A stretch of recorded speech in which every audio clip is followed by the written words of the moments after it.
بسم اللہ الرحمن الرحیم۔ جب رسول اللہ صلی اللہ علیہ وسلم اس بات پہ راضی ہو گئے کہ یہ سال واپس چلتے ہیں، آئندہ سال آ کے عمرہ کریں گے، تو صحابہ کرام نے وہاں پر اعتراض کیا کہ اللہ کے رسول، کیا آپ اللہ کے رسول نہیں ہیں؟ آپ تو جو بات کرتے ہیں سچ بات کرتے ہیں۔ سیدنا عمر نے یہاں تک کہا کہ کبھی بھی شک نے میرے دل میں جگہ نہ پکڑی اس دن کے علاوہ، کیا ہم حق پہ نہیں؟ کیا اسلام سچ نہیں؟ کیا آپ اللہ کے رسول نہیں؟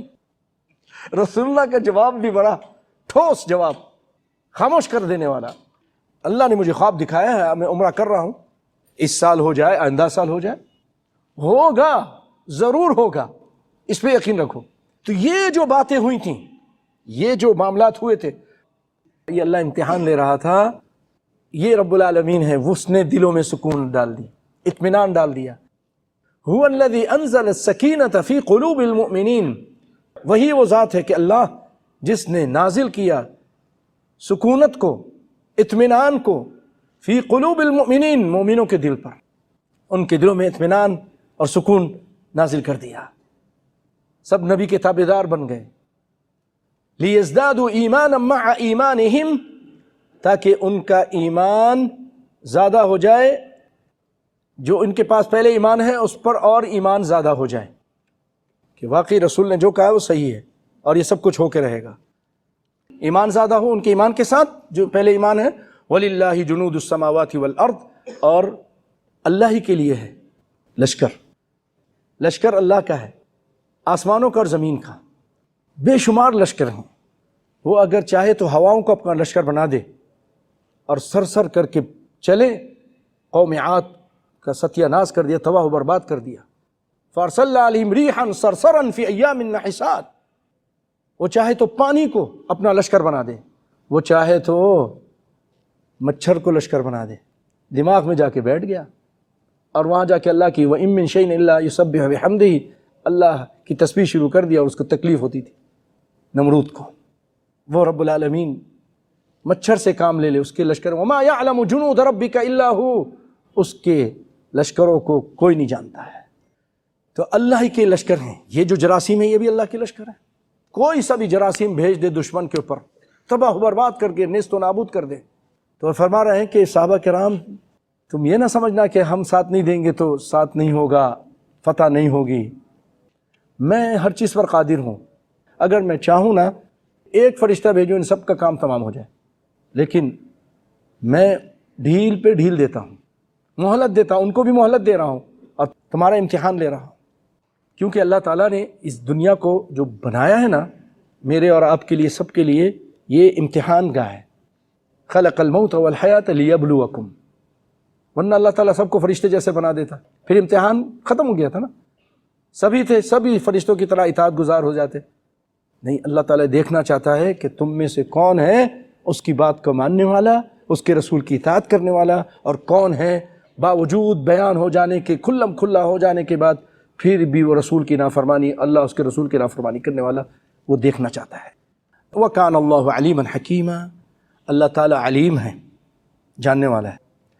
اکثر اللہ تعالیٰ نے قرآن پاک میں دو صفتیں ہر آیت کے آخر میں بیان کی، اور اس سے ایک تیسرا معنی پیدا ہوتا ہے بڑا زبردست اور پیارا۔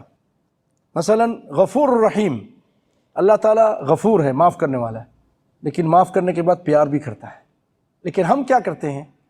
کسی نے زیادتی کی کسی کے ساتھ، کوئی معاملہ کیا، کوئی دھوکہ دیا، کوئی اور عزت کے ساتھ کھیلے، کوئی بھی حرکت کی، اب لوگوں نے سفارش کی آپ معاف کر دیجئے، اس کے بچے ہیں، یہ ہے، وہ ہے، ٹھیک ہے میں معاف کر دیتا ہوں، لیکن اس کو کہے کہ اپنا چہرہ نہ دکھائے، مجھے میرے سامنے نہ آئے، میں برداشت نہیں کروں گا، پھر مجھ سے کچھ ہو جائے گا۔ لیکن اللہ تعالیٰ غفور ہے، معاف کرتا ہے بڑے بڑے گناہگاروں کو بھی، پھر ان سے پیار بھی کرتا ہے، علیم ہے، حکیم بھی ہے۔ اب علم دیکھیں بہت سارے لوگوں کے پاس ہوتا ہے، علم کا دریا ہے لیکن حکمت نہیں ہوتی۔ بہت بڑے عالم ہے لیکن اس کو نہ بات کرنے کا طریقہ ہے، نہ بات کے موقع محل کا طریقہ ہے۔ بہت سارے لوگ ایسے ہیں۔ ہمارا اللہ حکیم بھی ہے۔ وَهُوَ الْوَاحِدُ الْقَهَّارُ، وہ واحد ہے، اکیلا ہے۔ تو اکیلا ہے، تجھے دیکھ لیں گے، یہ ہوتا ہے نا، تیرے ساتھ ہے کون؟ تو اکیلا ہے، دنیا میں ایسا کوئی ہو ہمارے ساتھ پوری جماعت ہے. اب یہ ایک قسم کا عیب تھا کہ اللہ اکیلا ہے، کوئی نہیں اس کے ساتھ. لیکن اسی غلط فہمی میں نہ رہنا. اکیلا ہے لیکن غالب ہے، قہار ہے. وہ اکیلا بھی ہے اور زبردست ہے، وہ غالب ہے، سب کو مغلوب کر دے گا. لاکھوں کروڑ پوری دنیا اگر آ جائے اس کے مقابلے میں. تو یہ اللہ کی صفات بڑے پیارے معنی رکھتے ہیں. لیدخل المؤمنین والمؤمنات، تاکہ اللہ تعالیٰ داخل کر دے مومن کو، مومن مردوں کو، مومن عورتوں کو. کہاں پر؟ یہ سب کرنے کے بعد، معاف کرنے کے بعد فتح دے دی، تاکہ داخل کر دے مومن مردوں عورتوں کو جنات، باغات میں، تجری من تحتها الانہار، اس کے نیچے سے نہریں بہتی ہیں، خالدین فیہا، اس کے اندر ہمیشہ ہمیشہ رہیں گے. ویکفر عنہم، اور یہ سب لام کی وجہ سے جو نصب آ رہا ہے دیکھیے، تو یکفر عنہم سیئاتہم، کہ اللہ تعالیٰ ان کی برائیوں کو، ان کے گناہوں کو بھی معاف کر دے، دور کر دے، ان سے دور کر دے. دور، بڑی گندی عادت تھی، لیکن اللہ تعالیٰ نے اپنے فضل و کرم سے اب اس کو بہت صالح بنا دیا ہے. اللہ سے توبہ کی، اس نے استغفار کی، اللہ سے دعائیں مانگی. آج ہم تو اپنے دور میں کہہ رہے ہیں کوئی بھی اس طرح کرے تو اللہ تعالیٰ پھر اس کی برائیاں اس سے دور کر دیتا ہے. یکفر عنہم سیئاتہم وکان ذلک عند اللہ فوزا عظیما، اور یہ چیز اس طرح ہو جانا کہ جنت میں داخل کر دینا، یہ کامیاب ہو گیا. اللہ کے نزدیک یہ بہت بڑی کامیابی ہے. اور اللہ تعالیٰ اسی کے بارے میں ہمیں کہتا ہے وَسَارِعُوا إِلَىٰ مَغْفِرَةٍ مِّن رَبِّكُمْ، مقابلہ کرو. سارعو کہ ہم عام ترجمہ کرتے ہیں بھاگو، صحیح ہے وہ بھی، بھاگو دوڑو، لیکن مقابلہ کرو. جیسے وہ قرآن پڑھ رہا ہے آپ بھی پڑھو، وہ حج کر رہا ہے، عمرہ کر رہا ہے آپ بھی کرو. سارعو، دنیا کے معاملے آپ مقابلہ کرتے ہو، ریسنگ کرتے ہو، آخرت کے معاملے میں مقابلہ کرو، ریسنگ کرو، جیسا صحابہ کرام کرتے تھے. یہ تسبیح کر رہے ہیں اللہ کے رسول، یہ کون سی تسبیح کر رہے ہیں؟ یہ تو بتاتے نہیں، آپ بتا دیجئے. آپ نے بتا دیا تو وہ خود